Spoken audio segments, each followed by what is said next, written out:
Goejoen en welkom bij het Politbureau, het wekelijkse politieke programma van Omroep Friesland. En onze gast van is wethouder Frans Veldman van de Frieske Marn.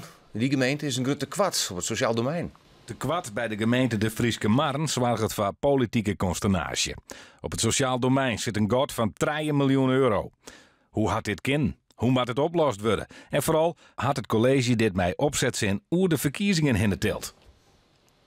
Frans Veldman, welkom bij het Politbureau. Om maar de laatste vraag te beginnen. Het college dit hoe de verkiezingen hinnetelt? Ja, dat is een mooie vraag, hè? Om mooi te beginnen.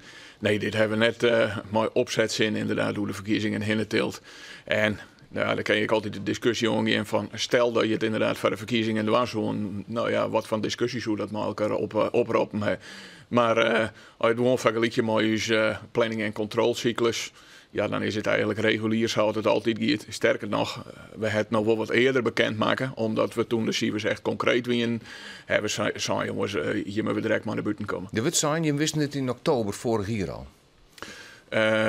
We wisten nog vol eerder dat de risico's wien. Dat had ik altijd in hier verslagen en tussenrapportages Wat wisten je in oktober? Hoe groot wie het te kwaad toen?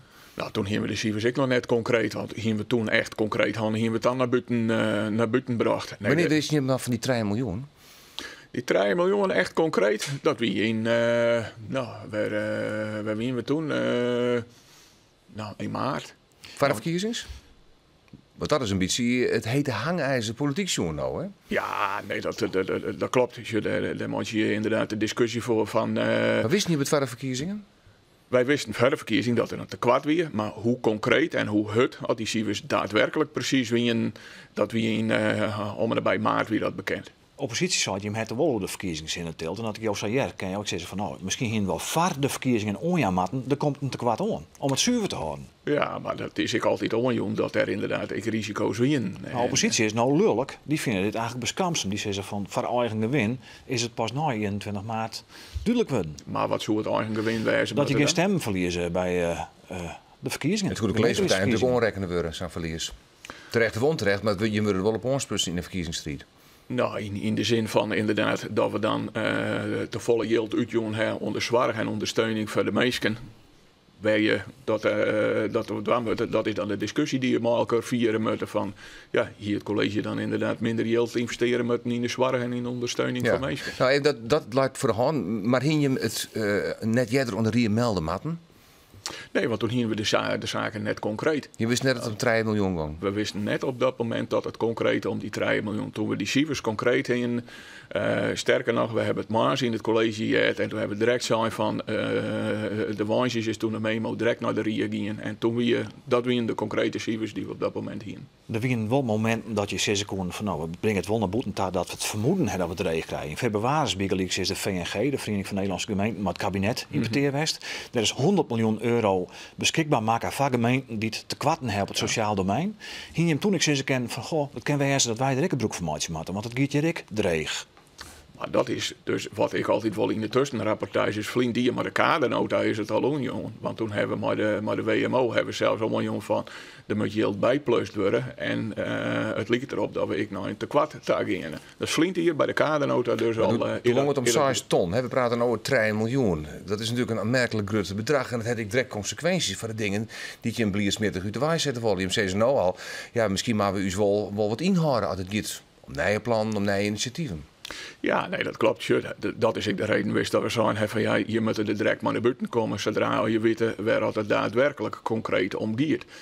En dat hebben we toen dingen. Je zit er nou inderdaad maar een aantal zaken. Er zitten nog weer nieuwe taken ik om te komen. Ik voor de gemeente. Ze zijn van op het moment dat we nou concreet al invullingen daarom jou, terwijl dat je weet dat het tekort op een oude vlak binnen. Daar moet je gewoon direct hoe naar buiten te gaan, zodat je net verwachtingen wekken die je gewoon net wie je mandje kent. Hoe droog de oppositie dan, vind je ook? In hun kritiek naar Jemta? Nou, droog, ja, dat ben ik altijd van die grote woorden. Maar hij is een punt. Ik vind net dat ze een punt hebben dat we het hoe de verkiezingen in de teelt hebben. Dus hoe droog daarin? Dus hoe droog daarin? Nou ja, ik weet net of je dat als oordeel beschouwen moet krijgen wat ik zeg van. Het is in de tussenrapportages, in de risicoanalyses die er binnen, is het altijd onjong dat je risico's in zitten. En iedereen weet het binnen IEP en AI-regelingen. En die 3 miljoen, is het voor jezelf een chinvaller als college? Ja, dat is een chinvaller, want wij hinderen net op rekenen dat het zulke vormen ondernemers doen. Want hoe moet het nog verder? Er komt een nieuw college aan. Er zal bezuinigen worden moeten. Moet het op het sociaal domein zelf? Moet het uit de orenpotjes komen? Wat vind je? Nou, als je de andere discussie die op dit moment voert is van moet je een externe naar litten. Extern bureau. Een extern bureau, ja. Nou, de meesten hebben nog net in hier. Dan wil je hem in september wat er dan iets komen. In uw optiek is het goed om een externe er is naar te leden. En u zelf is hem goed in de spiegel te leden van wat voor mogelijkheden binnen er nou. En misschien binnen er ook geen mogelijkheden binnen het sociaal domein. Maar dan weet je dat. Maar zijn bureau die heeft wel kennis en expertise wat breder is dan in zo'n eigen organisatie. Heb ik meer kennis en expertise wat er speelt elders in het land. Nou, dat soort zaken is wel heel goed om nou even goed elkaar in kaart te brengen. Je bent natuurlijk net de enige gemeente die het lijst heeft van dit soort problematiek. Lieke goed, 3 miljoen is een hoop yield. Klopt. Als ik inwoner ben, zo van Frieske Marren en ik maak een gebruik van dat sociaal domein, de WMO of zo, maar ik me zware gemaatje. Nou, dat denk ik net dat je zwaar maakt. Ik vind dat we die discussie maken voeren moeten. Op welk niveau willen wij de zwaar inzetten? Maar kan je die mensen nou al gerust stellen of is het er nog te betiet voor? Wekelijkse jeugdzorg, langere wachtlisten. Jok in daar hoor, jeugdzorg. Ja, nee, dat klopt. De jeugdzorg is inderdaad mijn portefeuille. En die keuze hebben we nooit maken. We hebben altijd zo, wij willen net maar wachtlijsten werken op basis van het yield. Dat is het uitgangspunt wat we daar altijd in hand hebben. En ja, wat mij betreft houden we dat erin vast. Maar om daar nou op fruit erin, ja, dat is die garantie kan je net aan op dit tijd. 100% garanties krijg je nooit in het leven, maar dat weet je ook. Ja, is de verdeling is tot de gemeente dat je dus je verantwoordelijk bent voor het sociaal domein. Is de verdeling net rucht, want Jim heeft een probleem, jou het probleem. Grotere gemeenten die het meest van andere gemeenten niet aanloeken, moet er een andere verdeling komen van gemeenten? Dat ik lietse gemeenten mij betalen moeten? Van Jim schuld? Nou ja, dit is de vraag inderdaad hoe het in de rest van Nederland bij de gemeentes laat. Je kent zelf op een siteje van waar staat je gemeente.nl. En daarin zorg ik dat wij substantieel eigenlijk wat minder yield uitjouwen dan heel soort andere gemeentes. We zitten onder het gemiddelde van Friesland. Dus ja, zelfs dan nog staan te kwaad, hè? En hoe dan? Ja, maar het heeft misschien niet de commandje mooi wat van begrotingssystematiek je zelf daar verkeersen hebt. Je krijgt een bepaald bedrag vanuit het Rijk. Wij hebben zijn van dat is een taakstellend bedrag. Het Rijk heeft zijn van dem die hem het verdwan. Die keuze die hebben wij in 2014 niet maken. Van dan willen we het dat we het even dwaan kennen. En wij hier toch dat de verhoring, wat ze dan maar doen, de transformatie in de zorg nemen. Dat we op een andere manier de zorg verlenen, dat harder verenigen dan dat het daadwerkelijk doet. Dat kost vol meer tijd om eigenlijk een gedrag en een cultuurverhoring op gang te brengen. Als je toch bezuinigen moet. En je kiest ervoor om het net in het sociaal domein te doen, maar bijgelijk zijn orenzaken die de gemeente doet. Dan ben er ook iemand die zegt, waarom dan noodwaande maar een college wat 4 wethouders nodig heeft? Ja, dat vind je dat het maar draaien. Waarom daar net in kwartje? Nou ja, dat binnen keuzes. Levert hield op. Ja, ik weet net al je daar nou inderdaad daadwerkelijk die bedragen maken daarin. Maar dat is een signaal dat jou. Ja, nee, dat klopt. Maar dat zijn keuzes die je daarin in maakt. Zou die keuze maatje willen?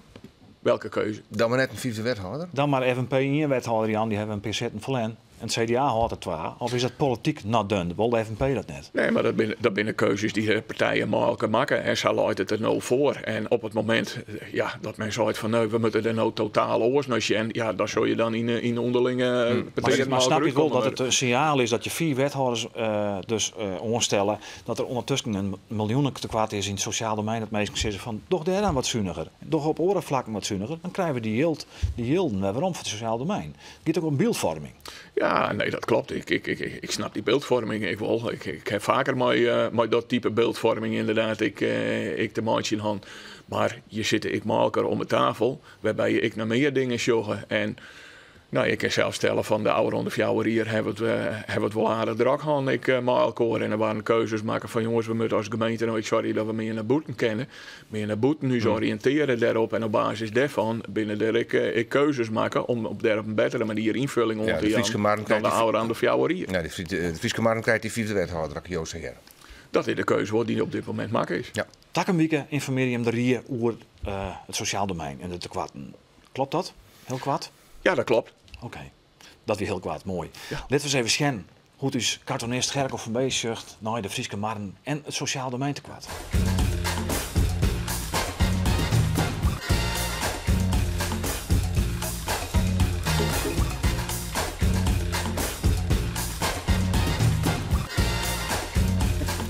Wat is te kwaad, inderdaad. Ja. Frans Veldman, Tier, dank voor je komst. En vanzelf ook wil ik weer. graag dat je beschikbaar blijft voor het Politbureau. Ja. Nou, met plezier. Dank u wel. Dat is mooi. We zijn voor deze aflevering van het Politbureau. We hebben de Nijwieke man die vanzelfs gewoon weer. Bedankt voor het chat. Nog een hele mooie jongen.